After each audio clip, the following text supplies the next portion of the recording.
Yell it out if I miss your bid at $650,000 a bid now, 75 if you like. On the nod, knew you would because you want to own it. It may not be how you're used to selling a home here, but Australian auctioneer Ben Brady says it will soon be the method of choice in the U.S. We saw the option of coming over to the US as a fantastic opportunity. Australian-based real estate firm Harcourts is bringing its successful auction program to the U.S. to give sellers a unique and transparent way to sell their home. Leading the effort to launch, Australia's top auctioneer Ben Brady and Harcourts' #1 listing agent in San Diego, Talisha Plumley. For years and years, I've used the value range for listing properties, and it has always created competition, and competition gets you more money for your house. But Talisha and Ben say value range marketing doesn't allow sellers to completely understand the true value of a home in the marketplace. On auction day, providing that transparency is something that we're very, very passionate about.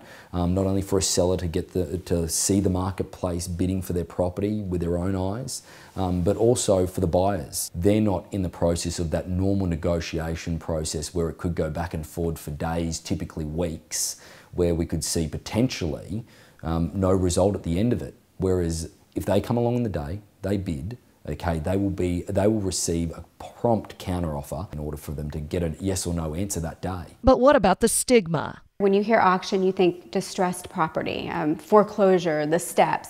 This is totally different. From a seller's perspective, you're playing off that keyword auction. And from a buyer's perspective, you finally get to know it's no more playing poker. You get to know exactly what's on the table, exactly what you can get that house for. In Australia, Ben conducted more than 1,500 auctions last year. It's become the go-to method to sell.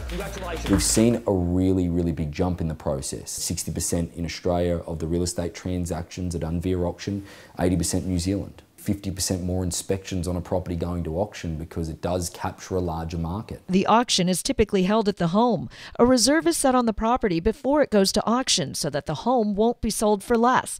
The winning bidder must give a non-refundable deposit and have completed necessary documentation showing the ability to close on the home. But what happens if the home doesn't sell on auction day? Ben and Talisha say the property can still be sold traditionally, but now there's greater knowledge about the home's true value on the marketplace. The thing that I loved is that when it gets a result, bang, they're on the day. I'm Phoebe Chung Chua for Live Fit Magazine.